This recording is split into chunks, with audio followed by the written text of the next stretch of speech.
欢迎来到轻声慢读。今天我想和你一起聊聊，长大了就会变好吗？这本书带我们重新理解成熟的意义。也许你并不是不够坚强，只是该学会温柔地面对自己。今天我们来分享一本书，书名特别有意思，叫做《长大了就会变好吗》。它的作者是 Know Yourself 的所有主创们。听这个词哈 ，Know Yourself 就是了解你自己，所以一看就能够明白它是跟心理学有关的。那么它跟探索自己，然后发现自己心中的痛苦啊、尴尬啊、秘密啊、羞耻啊或者快乐啊，究竟是怎么来的？所以呢 Know Yourself 是一个以泛心理传播和分享为主的平台和社群。那它现在大概已经有了700多万的用户啊，这是一个非常了不起的数字哈。那么他提出了一个观念，说什么样叫做健康呢？以前我们说身体健康，但 Know Yourself 提倡说我们不仅仅要身体健康，还要心灵健康。所以我们要做的就是身心健康，这是一个非常重要的词。那我在看到这本书，首先就是被书名吸引，接下来我就会发现这本书是为谁写的呢？是为18到25岁的年轻人。它有一个专有的名词叫做成年初显期，也就是说你还没有完全长大，但你已经成年；你还没有完全独立，但你已经有了独立的意识。所以在这个阶段，大家最重要的体会是什么呢？我先回忆了一下自己18岁以后那一段时间，我会有一个词，觉得好像鼻青脸肿哦，好像非常的尴尬。但是不在那个年龄段的人可能压根儿不是这样想的。有一次我做节目采访马未都先生，观复博物馆的创始人，我就问他，我说你见过那么多的人，那你觉得什么样的女人最好看啊？然后他就跟我说，他说我年轻的时候还知道什么样的人好看，说到了我现在这个年纪啊，所有年轻的都好看。可是年轻的女孩听到以后都快哭了，说怎么会？为什么我在10几岁的时候觉得自己特别的不好看，特别没自信，而且很容易自卑？怎么在别人眼睛里面那么青春飞扬的神采奕奕的年纪，我却是灰头土脸的呢？你有没有这种感受？所以 Know Yourself 出版的这本书长大了就会变好吗？其实问出了所有人心中的一个问题。在小的时候我们好像都认为说很多事儿长大了就会变好的，因为长大意味着什么呢？意味着有选择的权利，意味着你经济独立，有了很多的自由。可现实是这样吗？前一阵子我看到知乎上面的一个帖子嘛，就在说你不要随随便便的批评年轻人，因为年轻人一言不合他就辞职，他根本不给你留余地。可是你可以拼命的去训斥那些有房子有车子还着各种贷款上有老下有小的中年人，因为他们根本不能反抗。看到这儿大家哈哈一笑，觉得哇这就是现实。可是热搜上面还有一个帖子，你们有没有注意到？就是有一个杭州的小伙子，年轻人哦，骑车逆行，结果被交警拦下来了。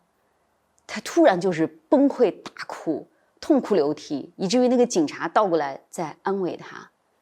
你可能会觉得你那么年轻，你有什么过不去的呢？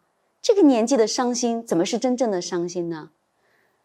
我还看到一个网上的小视频，一个快递小哥由于等待时间过长，那客户就取消了订单，然后那个小哥就在那里抹眼泪，旁边人看他哭的实在是特别的难受，就心疼他，给他递了50块钱，他摆手不要。所以就在那一刻啊，我突然想起了我自己在18到25岁这个阶段，我突出的感受就是尴尬。其实这种尴尬呀，你不在这个年龄段是很难理解的。一个旁观者永远不懂当事人的纠结和痛。你被一个刺扎了手，你痛得要命，可是别人说这有什么了不起的？我上一次被一个图钉扎到了脚底板，我都没哭，你哭成这样干什么？可是此刻疼痛的人是我，不是你。所以每个年龄段都有每个年龄段的不容易。所以长大了就会变好吗？这本书是一本善解人意的书，它并不是很沉重，它也不枯燥，它甚至非常容易就看完了，而且它讲了一些很浅显的道理。但就是因为这样，你会非常有陪伴感，你觉得就是一个跟你推心置腹的人，他跟你年纪差不多，所以会遇到差不多的痛苦和差不多的沮丧，还有一些小小的挫败。然后他跟你絮絮叨叨的讲了很多的事儿，无非是为了让你在一些艰难的时刻过得容易一点。这就是这本书最核心的价值。当然这本书还是讲了很多重要的知识点和一些干货。我就看到 Know Yourself 的创始人钱庄说了一段话，对我就非常有启发。比如说我们两个聊天，我现在跟你讲，我说哎呀，我特别想把日子过好，可是我现在很焦虑，我很苦恼，你说我应该怎么办？那这个时候钱庄就说，有一个正确的问题，还有一个错误的问题。那错误的问题是什么呢？你可能会跟我说，你说李磊，你为什么过成现在这样？我一听就很生气，对吧？我觉得你根本不能懂我。那么正确的问题是什么呢？正确的问题就是李磊，你认为什么是好的生活呢？那不要小看这种提问方式啊，它非常的关键。在我看来，这就意味着两点。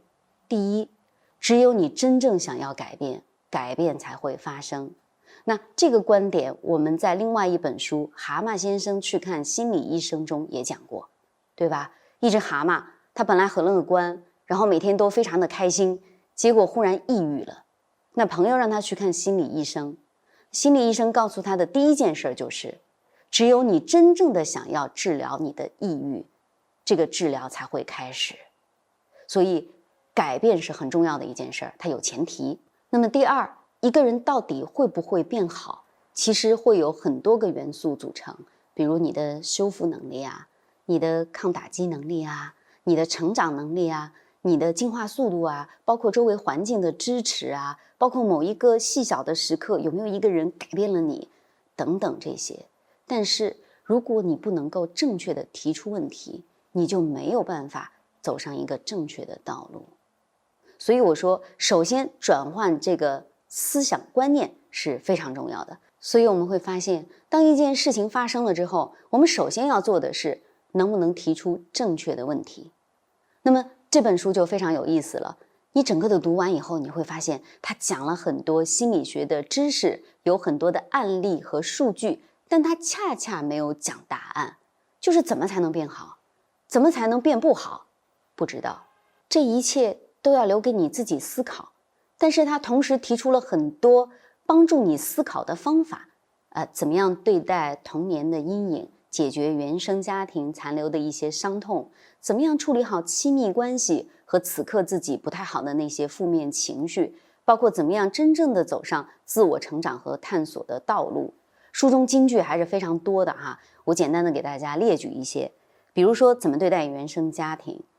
诚然，我们体验过的东西会变得越来越多，但我们从来没有做过的事情也数不胜数，只是要你稍稍踏出舒适区一点，而不是永远躺在自己最熟悉的地带。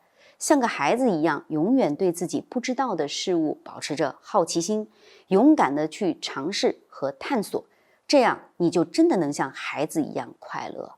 希望过去能够成为让你变得更温柔的理由，而不是束缚你前行的牢笼。你有没有觉得哇，好有道理，对吗？有了这个道理，我们就得想一想，哪些是我做对了的，哪些是我做错了的。那比如说和自己的情绪和解，他首先提醒你说，别对自己太苛刻。虽然社会和家人对我们的要求很高，但偶尔我们也要给自己放个小假，让自己开会儿小差。如果你觉得不够快乐，你不妨试试看，给自己和生活加上一层薄薄的滤镜。如果你认为说，哇，这个滤镜是不是自我欺骗呢？你不喜欢这4个字，对吧？那你可以给它换一个名字，叫做幸福的错觉。的确是这样，人生还是需要一些安慰的啊，不能永远都是紧绷绷的哈。所以即便你知道这个幸福的错觉是有一些自我安慰的成分，但是它也不会妨碍减轻你的煎熬感。希望你能够接纳你的苦。那还有一句话是我特别喜欢的，这句话非常短，就是愿你我都能日渐成长为更为安宁的人。那有没有被戳中？是的呀，我们常常非常的暴躁，我们常常觉得哇，世界如此美好，我却非常烦躁。那怎么做呢？怎么才能安宁下来呢？所以要想让自己实现安宁，首先要从实现情感的安宁开始。今天我们来讲一个关键词，叫亲密关系。那从小到大，我们都要面对这个词，而且亲密关系往往对我们个人的生命质量影响非常之大。但是长大了就会好吗？是不是有一些事儿真是长大了我们就懂了，就能把它处理好，就能够非常舒适的接受和放下？并不是哦。所以在这本书里，他首先提出一个概念，就是亲密关系需要经营。那你有没有一听到经营这个词，你就心里咯噔一下？哎呀，我最不擅长经营了，我就是经营不好啊。那我们就来说到底怎么做。比如第一点，爱情需要管理。如果是文艺青年，听到管理这个词，你已经不喜欢了，对吗？你说什么叫管理？管理不是一个很有心机的词吗？那爱就应该纯粹啊，爱情需要的是缘分，对吧？一旦到了管理的时候，它已经不是原始的那个样子了。我以前也是这么认为的呀，所以我就放任我的爱情随波逐流。所以你能说爱情不需要管理吗？那在这本书里他就讲，他说爱情的来临可能是一瞬间的事儿，这叫一见钟情，对吧？可是爱意呢，也可能是由一个又一个接连不断的温暖美好的瞬间累积升温的。那有一些人的爱情就是这样日久生情的嘛。所以看似转瞬即逝不可琢磨的爱情，但最后都是要靠管理来保证它的美好的。那么如何进行爱情管理啊？我们就看到这个书中开始支招了。首先，确立正确的关系信念。什么叫做关系信念啊？就是你不能很宿命论的认为爱情就是缘分啊。有一天一个原始人遇到了另一个原始人，两个人采个花蹦蹦跳跳就产生了人类，不是这样的。所以在这本书里我们就学习到，不要觉得爱情是绝对的美好纯粹，没有半点瑕疵的。我们要学会接受它出现种种的问题。接着我们需要通过一定的方式来增进爱意，巩固亲密关系，而不是听之任之。那具体怎么做呢？小纸条拿出来哈。增进亲密感的方式包括：第一，增加见面次数，见得越多，自然他跟别人的分量就不一样了。接下来呢，身体接触，身体的亲密感是非常重要的。眼神的交流，你有没有发现啊？当一个人啊跟你在一起的时候，他永远不看你的眼睛，他老是低着头在刷手机，就说明他对你的那种热爱和那种新鲜感基本上过去一大半了。所以眼睛看着眼睛是特别重要的一件事儿。多做一些亲密的练习。那么这种亲密的练习包括什么呢？包括适当的别离。古人说小别胜新婚啊，我们要有一些独立的时间和空间，不能两个人天天黏在一起，这样的话彼此就觉得好厌倦啊。所以要制造适当的距离感。第二层非常重要，当你们两个人确立了自己是一对恋人，这个时候你的爱情需要见证人。我们总有一些理智不太清醒的时候，那这个时候如果有人特别了解你们两个人的感情，他也可以在旁边给你出点主意，帮助你做出一些清晰的判断。所以身边人是非常重要的，他们是重要的见证人。那么第三要强调就是新鲜感很重要。当一个人跟另外一个人相处的久了，你就会发现这个左手摸右手一点感情都没有。那怎么办呢？要制造一些刺激和小惊喜。那我曾经看过一本书，也是心理学的书籍，他就讲说这个恋爱中的男女啊，要想增进感情，特别有效的一件事就是一起去坐过山车。为什么呢？因为你一旦坐过山车啊，你的这个心跳速度就不一样了，肾上腺素就分泌不一样了。所以你做完这个惊险的运动之后，你下来看着对方，你就会觉得对方有一个光环，好像你们共同患难了一样。你说现在这个时代，我们能一起遇到什么惊天骇浪的事儿呢？不如去坐过山车，就立即你会觉得这个心跳加快，好像是因为我爱那个人。所以这种小的惊喜瞬间是非常重要的。那么讲了爱情需要管理，那接下来非常重要的就是爱情需要承诺。承诺可以看出一个人的良心啊，一个没有良心的人他不值得爱哈。为什么这么讲？心理学上也有依据。爱情中承诺感的高低会影响人们是否维持一段关系。在两个人的关系中，承诺感越高，关系的质量就越高，也能够更好地适应关系中的变化。比如《红楼梦》里面，贾宝玉对林妹妹讲的最动人的一句情话是什么？你能想起来吗？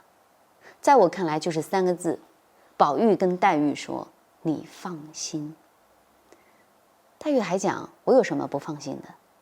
然后宝玉就说：“你就是因为不放心，才弄了这一身的病出来。”然后就讲：“哎呀，你看我对你也是把这心都掏出来的。”就是在这段话说完之后啊，如果大家读《红楼梦》读得仔细，就会发现，在此之前，黛玉有各种的小心眼儿、吃醋，她作。可是在此之后啊，林妹妹的态度180度大转弯，她再也不无故的吃醋了。她对宝玉非常的放心，就是因为宝玉给了她这个承诺，所以她也能适应外面来的变化了。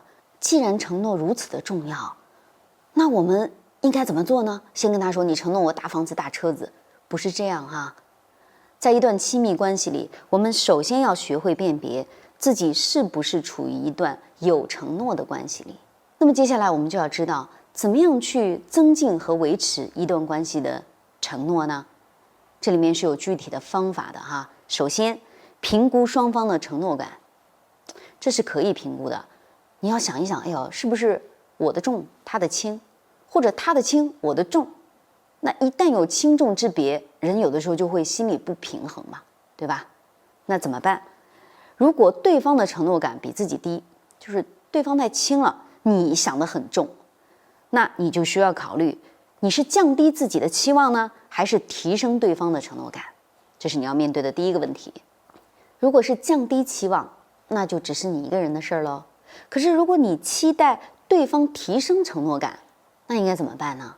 你说了他不听呀，那这个时候也有办法。首先需要表达自己的感受，让对方意识到你对这份感情是非常非常重视的。第二点呢，是要认清阻碍，跟伴侣一起分析一下，到底我们两个之间为什么不平衡？为什么我对这件事很看重，可是你却不像我期待的那样同样重视？所以两个人一起找出解决方案。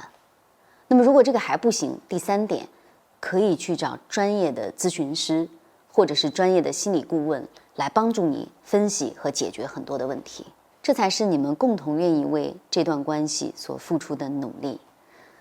那还有一点呢，就特别重要，所有的女生都应该天天跟自己的男朋友、跟自己的老公强调这件事儿：爱需要表达，对吧？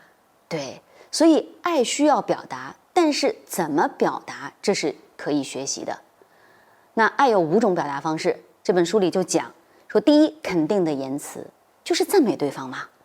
你不会赞美的话，你就听啊，然后你试着了解啊，他说什么你都说哦，是这样哦，有点道理。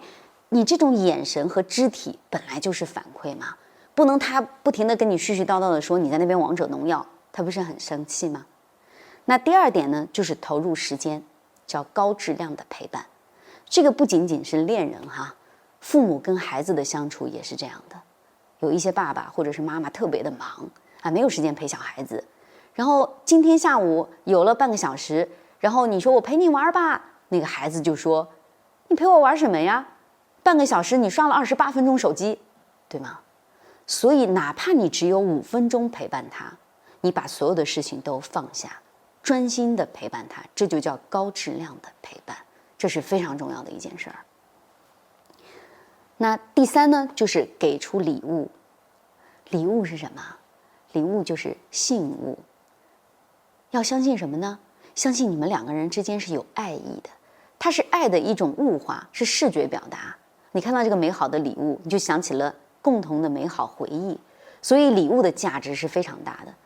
那一份用心的礼物，往往能够物超所值的回报你。第四就是服务的举动，做对方希望你做的事儿，用行动表达爱意。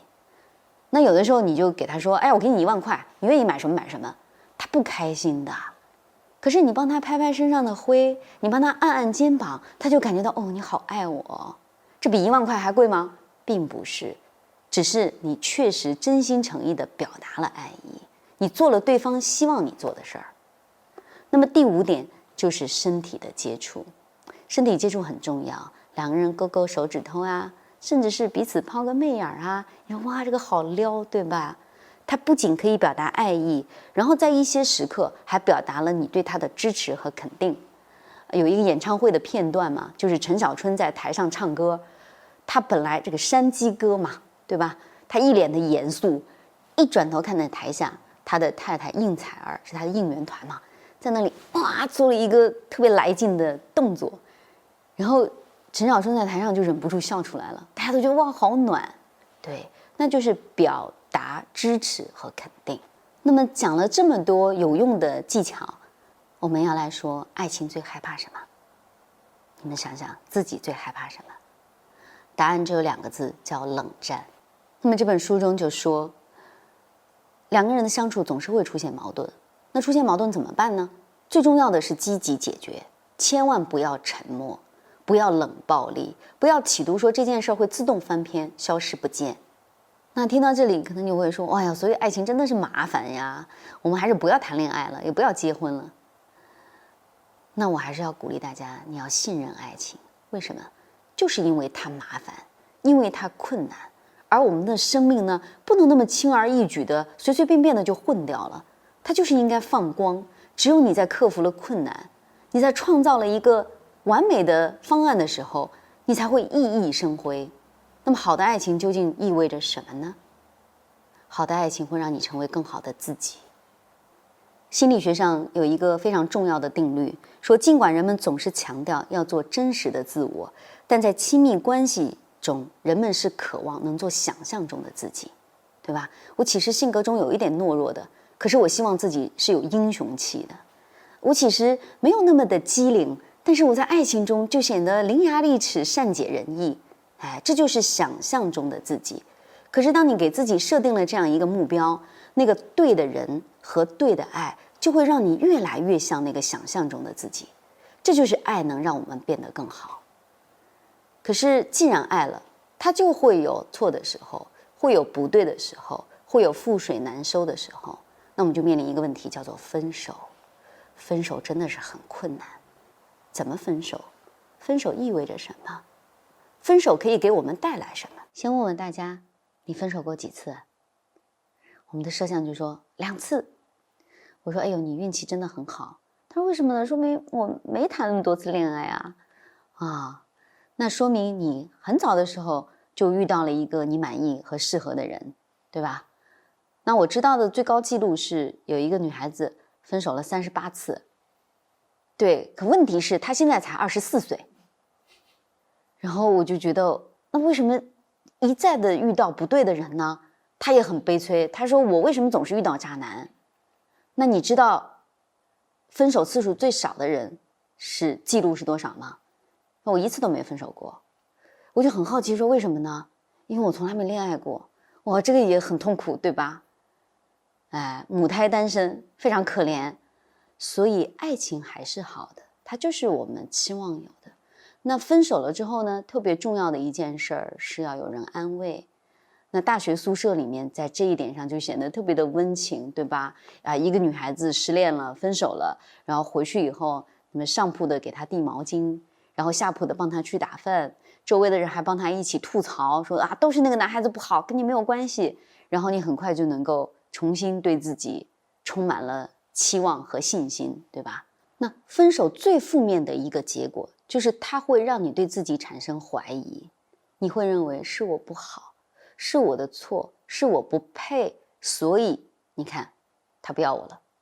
那这种情绪是非常要值得警惕的。那首先要记住一句话，就是当我们离开了错的，我们才有可能遇到对的。所以首先要想清楚一点，分手不是什么大不了的事儿，除非你不要恋爱，只要恋爱就有可能分手，谁还没碰上过几次呢，对吧？所以它不要紧。但接下来呢，分手也给了我们一个审视自己的机会，就是为什么总是遇到渣男？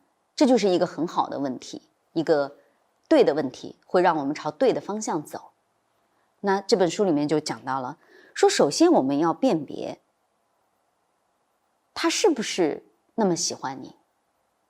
有一部剧的名字就叫其实他没那么喜欢你，其实他没那么爱你。可有的时候我们是不相信的，我们很容易自欺欺人。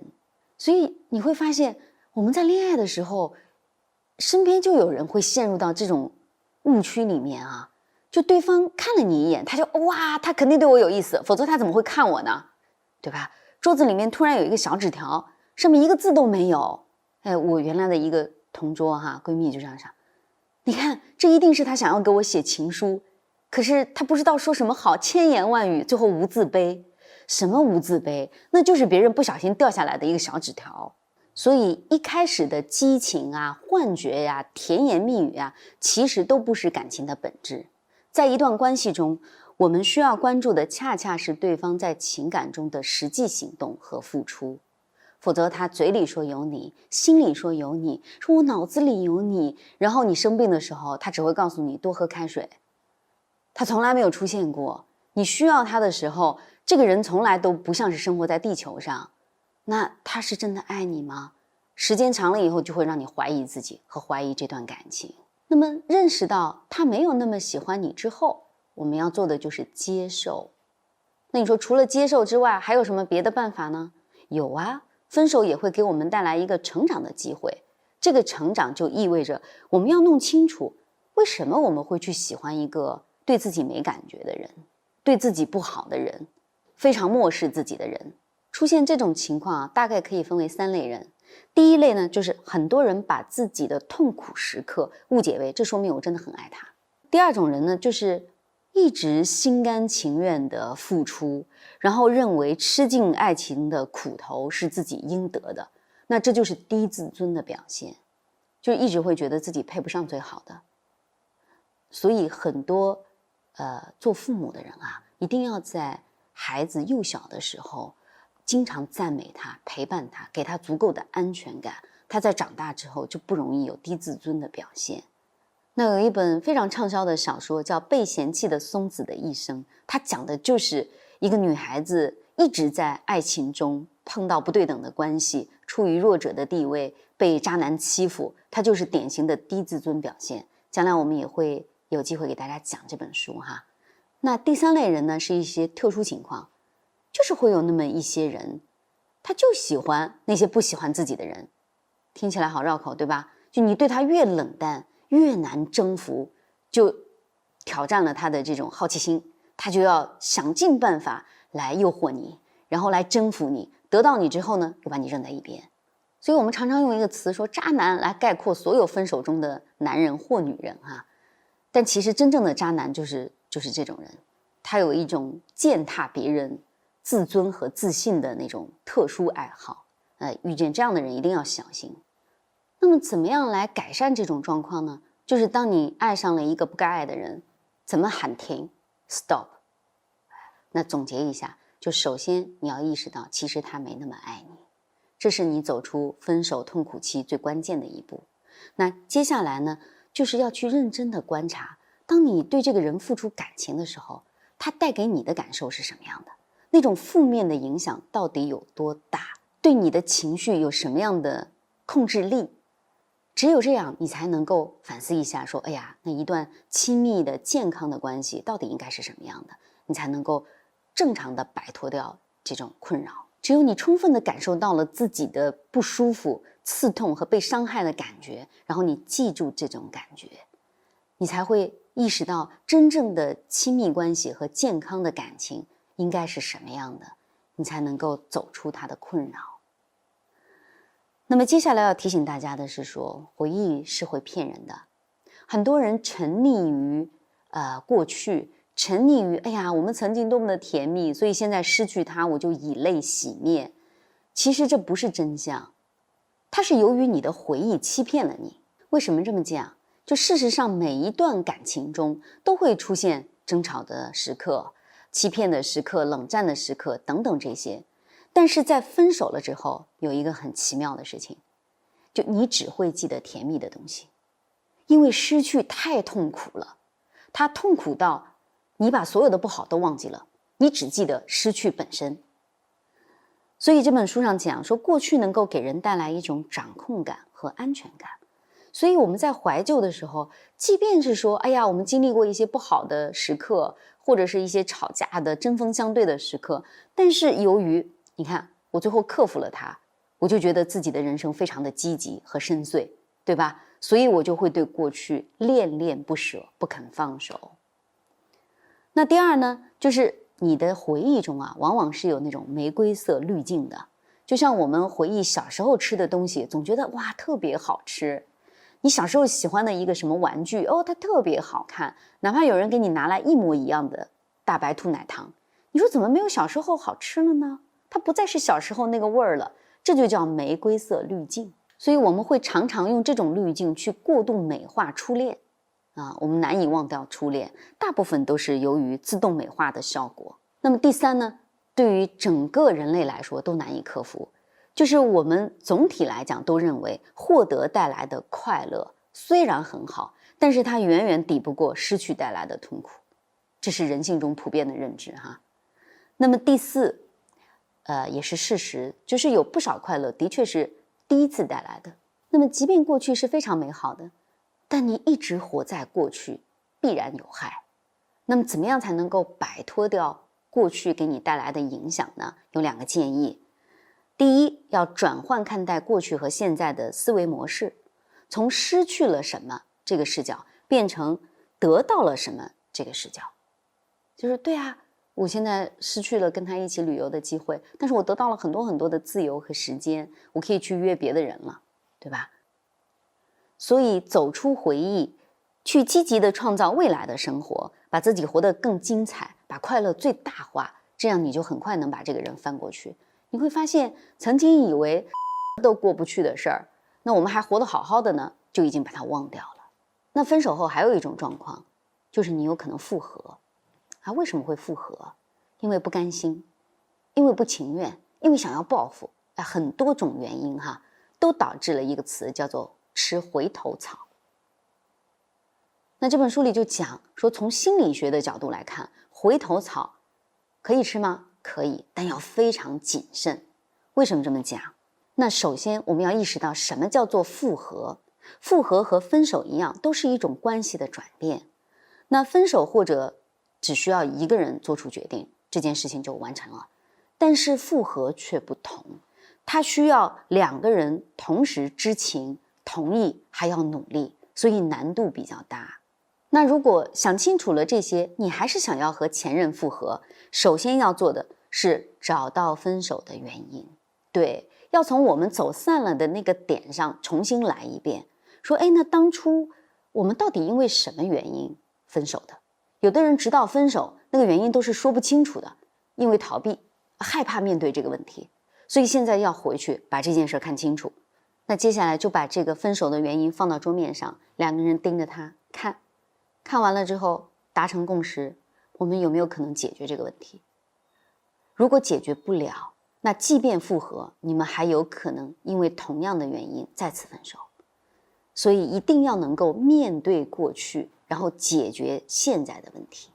那第2点非常重要，就是一定要弄清楚我们为什么要复合。这个问题不光是问对方，还要问自己。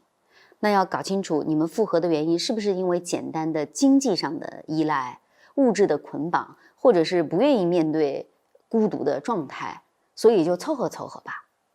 2个人又在一起了，这种凑合非常有可能导致2次伤害。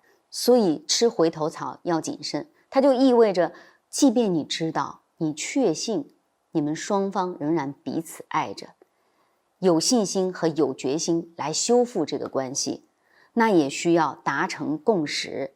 单方面的付出，比如用什么苦肉计啊、死缠烂打啊等等这些方式换来的复合，其实都没有真正的价值。所以总结一下，那在这个部分，书中就提醒我们说，复合是要谨慎的，因为复合的难度非常大，成本也比较高。那其实分手之后，大家最难以解决的一个问题就是我不习惯，我很孤单。我常常看到人家两个人牵着手，我就立即觉得自己单身狗好可怜，就会大哭一场。那在这个时候怎么办呢？我们要记住一句话，说我们的生活中除了爱情，还有很多其他的事情值得我们去关注和行动。那这句话呢，在你刚刚失恋的时候，别人跟你讲，你是根本听不进去的。我也经历过这样的阶段后来在过了一段时间之后，你就会发现，跟朋友们一起骑单车出去玩，或者去旅行，什么玩一个密室逃脱，这些都是很愉快的事情啊。所以生活中真的是这样，除了爱情之外，比如我还有要赚钱，对吧？要工作，然后要有很多好玩的朋友和 party 要参加。也许在那个地方，你就会遇见另一个对的人。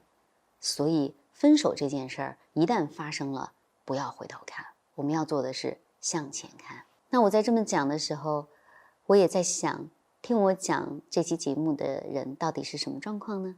你是一个人呢？是两个人呢？还是一家人呢？无论你处于什么样的状态中，有一件事都是可以做的，那就是好好的对待自己，让自己的情绪快乐放松，你快乐，所以别人也快乐。那怎么样才能够好好的跟情绪相处呢？这是我们一生中非常重要的一个问题。长大了就会变好吗？很多人就会说不会，长大了只会变得越来越不快乐。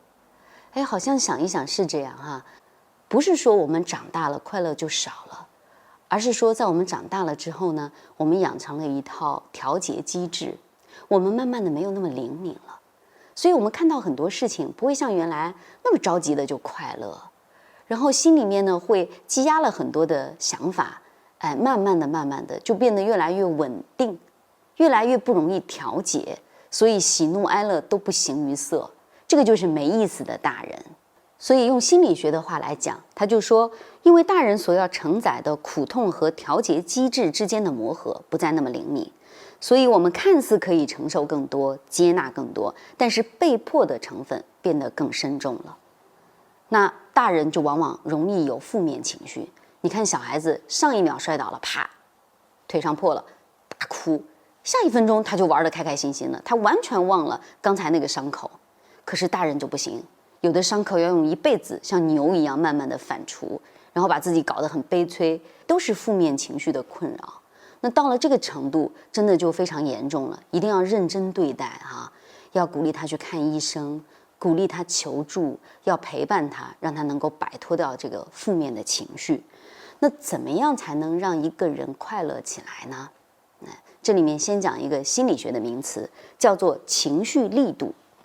它指的是一个人区分并且识别自己具体感受的能力。那一个情绪力度高的人，他就能够很好的分辨和表达自己的情绪。那如果能做到这一点，他就能够管理好自己嘛，和自己做好朋友，和情绪好好的相处。那么一些情绪力度低的人，他就非常暴躁，像个火药桶，你不明白为什么他就突然炸掉了，就没有办法跟情绪好好的相处。那怎么样才能够提高自己的情绪力度呢？让你这个颗粒度变高。书中给出了方法非常实用。首先，当情绪出现的时候，你要从两个方面来分析它。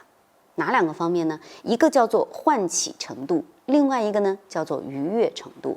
这是心理学上面的知识那什么叫做唤起程度呢？它指的就是让你有感觉或者是没感觉的情绪。因为情绪的这个重量其实是不大一样的。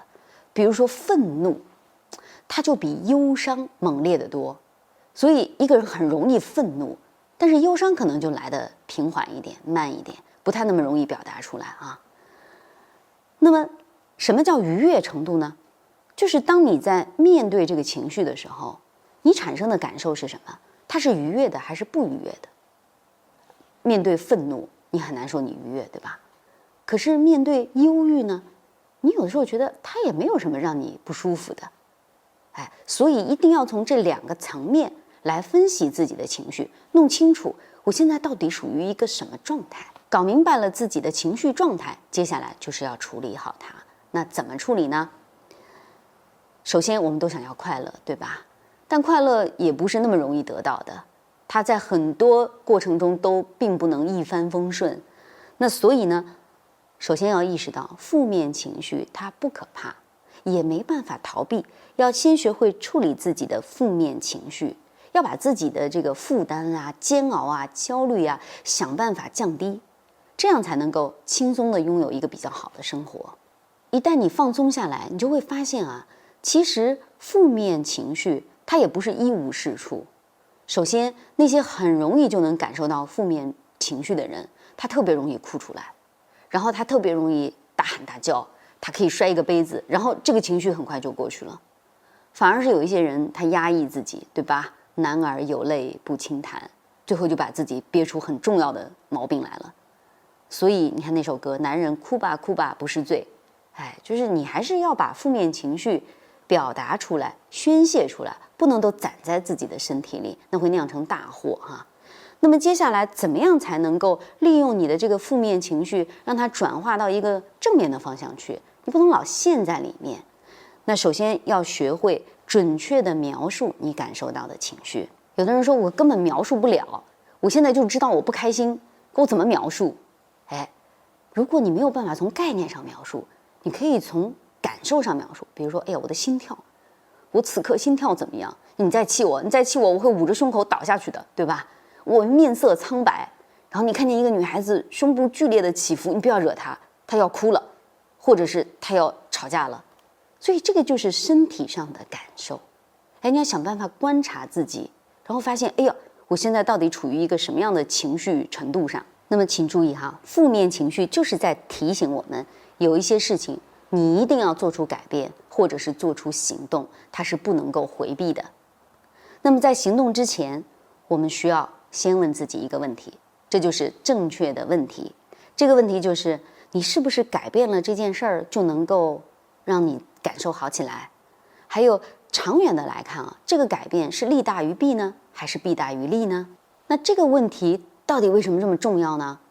就是它能够让你不被一时的情绪左右，就一时火上了头，可是很快你就能冷静下来。那你就不要被这个一时的情绪左右，你要在负面情绪的背后去发现一个可以改变的动机或者是方向。有的时候我们有了负面情绪，所需要的只是倾诉一下，它就过去了，不需要真正的解决什么问题。我能怎么解决呢？难道我去把 iPad 拿出去砸掉吗？那是我的钱买的呀，对吧？所以你只需要静静地陪伴他，倾听他，很多问题都能够自动消失不见。那好多时候呢，我们会发现身边存在这么两种人，一种人特别容易有负面情绪，别人在那里说两句悄悄话，他就敏感了，说他们肯定是在说我。还有一种人呢，刚好相反，就是永远自我感受很良好。人家一说哇，那个人好帅啊，你们在说我吧，就立即凑上去。那种自我感觉特别良好的人，大家老说他很自恋，他很自大，但是他恰恰是非常容易活跃，而且很积极地看待很多事情。所以这些自我感觉很良好的人，其实在心理学上面，它可以提供一种非常好的效应，叫什么呢？叫积极错觉。什么叫积极错觉？我有一个朋友，他是一个作家，他经常写专栏文章，写得非常好。然后他有的时候就会在文章中间晒他自己的小孩非常可爱的，还不到1岁嘛，一个宝宝，胖嘟嘟的，然后像个粉团子。结果有人就给他留言，就说你的孩子长得这么普通，你干嘛老要晒他呢？不是所有的人都认为你的孩子可爱。这下就激怒了他。然后他的回应是什么呢？首先，我们就是一对普通的父母，我们生一个普通的孩子就非常正常。第二呢，不管你们怎么看，我都认为我的女儿非常的美，而且在我心目中她会越来越完美。我觉得她太可爱了，有任何一个小婴儿是不可爱的吗？第三，我即便是晒她，我也不会有一个错觉说她将来可以去参加选美比赛，顺利的拿到什么环球小姐多少名，不是这样的。我只是希望我的女儿虽然普通，但她有一张神采飞扬的脸，他一看就是没有被人欺负过，他要自信。所以你表扬他一下又怎么样了呢？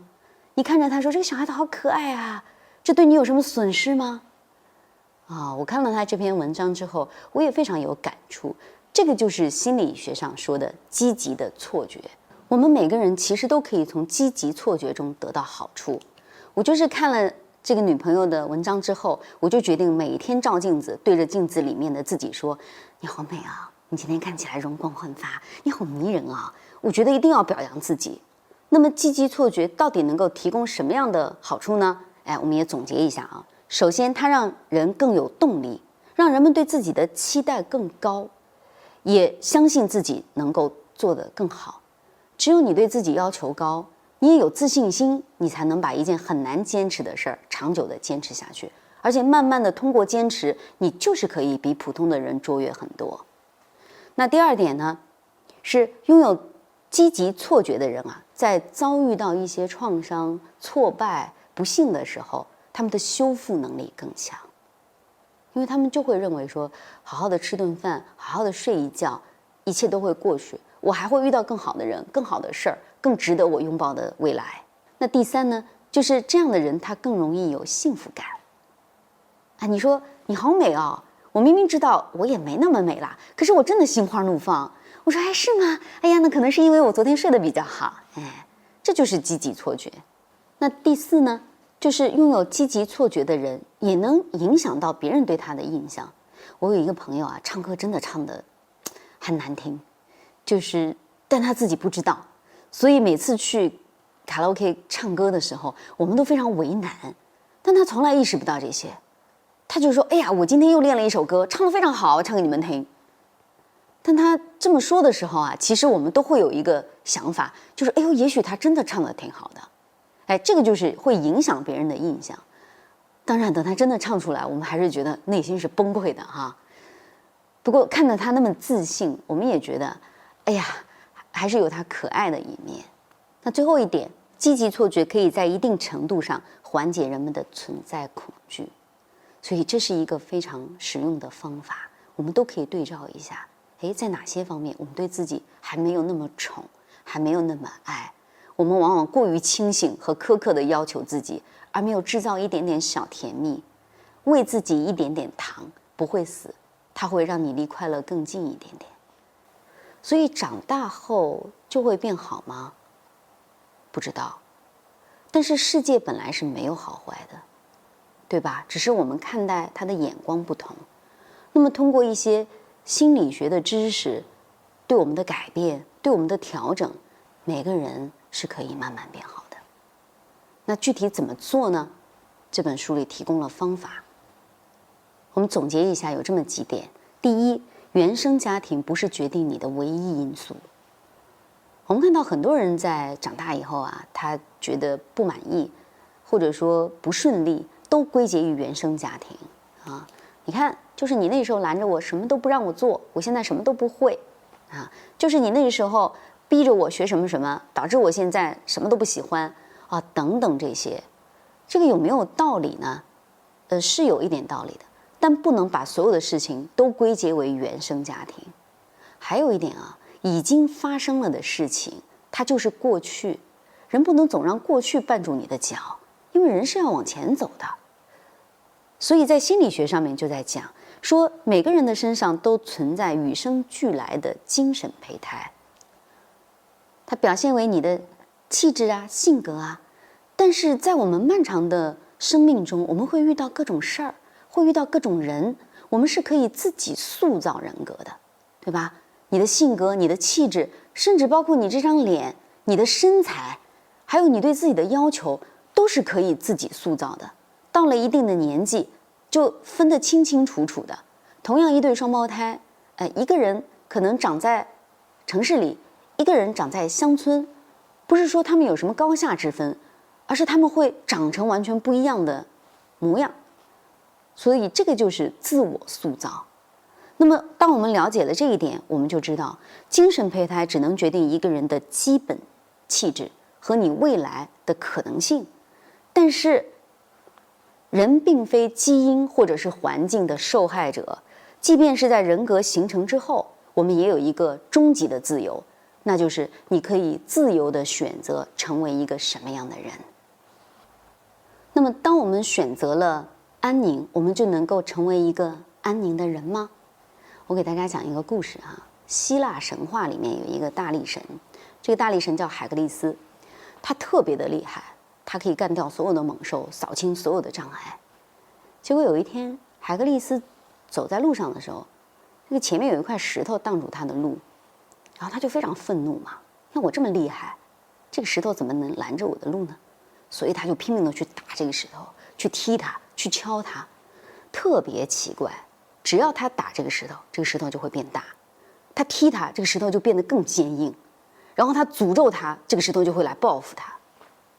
海格力斯一点办法都没有。就在他一筹莫展的时候，智慧女神雅典娜出现了。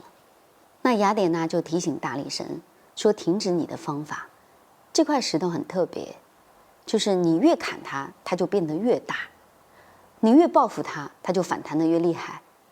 所以你停止你愚蠢的行为，你不去理会它，它反而会缩小，会老老实实、安安分分的。后来这个大力神就听从了雅典娜的建议，他不再理这个石头，也不再用力了。那个石头果然慢慢的缩小，最后他根本觉得这个石头不值一提嘛。这个石头啊，就像我们内心的焦虑、恐惧、不安等等那些困扰我们的情绪小怪兽，我们越重视它，越去跟它对着干，它就会变得越来越大，越来越可怕，反过来吞噬你。可是如果你能够不理它，接受它，顺其自然，你会发现这个情绪小怪兽好像没那么可怕嘛，它就过去了。所以在中国的智慧里，庄子有一句话说：“不以心捐道，不以人助天。”什么意思呢？就是不要企图用你自己的意志去改变大自然，然后也不要想着什么人定胜天，这是不可能的。最好的方法就是顺其自然，安安静静的成长，安安静静的去接受一些事情，然后尽自己的努力，把自己能做好的事儿做好，这就是最好的获得安宁的方法。那么在心理学上有一个名词叫做客体恒常性，说的是一回事儿啊。它具体是指我们和外部环境要能够保持一种稳定、一种恒常的态度，就是常态，大家彼此都是平衡的。那这样我们就能够拥有情绪上的稳定和认知上的稳定，不独立也不依附，彼此都觉得很舒服。所以了解了这个原理，那么我们在谈恋爱、亲密关系、家庭相处的时候，我们就会发现，找一个信守承诺、情绪稳定的人，和他长期的建立人际关系，那这样你就会在这个关系中非常的舒适。那当我们在面对一些外界的事物的时候，就有一个原则很重要，不因害怕失败就放弃努力。那我们常常会在很多时候觉得害怕，对吧？要考试了，害怕；要登台演讲了，害怕；要出去见人了，害怕。就是种种的害怕，就会导致我们说算了，我不要了，我放弃了。我明明很想要那个岗位，因为害怕竞争，我就放弃了。我明明很想挽回这段关系，因为害怕又被拒绝，所以就算了。可是成年人的算了，就是结果，砍到最后，你的生命质量就一片光秃秃，一点枝叶花果都没有了，你就会觉得非常的失望。所以我们所说的那种算了，还有莫名其妙的放弃，有的时候就是抄了个近道去见他，见你最害怕的那个东西，对吧？因为你一直在放弃嘛。你说我可以永远不考试吗？可是后来你会发现，在一些重要的场合，你之前没有遭受过挑战，这个时候机会就不会给你。那么在心理学上，它有一个名词叫做自我设障，就是指进行一件事之前，先给自己预设很多可怕的后果，这个不行，那个不行，这条路走不通，最后在短期之内好像是一种自我保护，但是呢，长期来看，人对自己的期望值就会越降越低，而且对自己能力的认知呢就越来越不准确，它是一种消极回避的策略。那如果这种事情一直发生，你的生命就陷入一个恶性循环，没有人再相信你，没有人再找你去做一些新的事情，没有人会认为你是一个有能力的人，那你就自动的边缘化了。那怎么样才能够跳出不敢努力、自我设障的这个怪圈呢？也有方法。首先要有意识的降低自我意识，不要觉得别人都在盯着你看。好多时候大家都挺忙的，没有人关注你，所以先不要让自己特别的紧张。万一我做不好，我从这里跳过去，啪嗒一下摔在地上，大家都会起哄笑我。有可能你真跳一下就跳过去了，就算是你吧嗒一屁股摔在了地上，你会发现人家都没看见，都挺忙的，对吧？那第二个层面呢，就是要给自己打预防针，在事情发生前要做出最坏的情景预设，然后有了这个托底，再朝最好处努力。这是特别重要的一件事儿，我一直就用这种方法啊。那最后呢，有一个名词叫做归因训练。什么叫做归因训练？就是找原因，建立更健康的自我概念。最健康的归因方式，我们可以举个例子，比如说运动会，你拿不了金牌，可你还是去了，为什么？这叫重在参与。它意味着什么呢？就是不管这个结果是什么，好的坏的都没关系，重要的是我尽了最大的努力，而且我相信我的努力是可以影响到最后这个结果的。所以我就会对自己的能力有一个非常精准的认识，也对自己有了更多的信心。这就是一个人的成长，非常重要。那最后总结一下，长大了会变好吗？这本书里面有很多心理学的概念，有很多工具和方法，有案例，有实践，但是它唯独没有答案，它只是让我们自己去思考这件事儿。那我听过一句话特别好，送给大家，说大人也不过是刚刚过期的小孩子。所以这本书的最后有一句话说，慢慢来，不要急，生活给你出了难题，可也终会有一天给出答案。所以长大了会变好吗？我不知道，但我们会在没有黑暗的地方相见。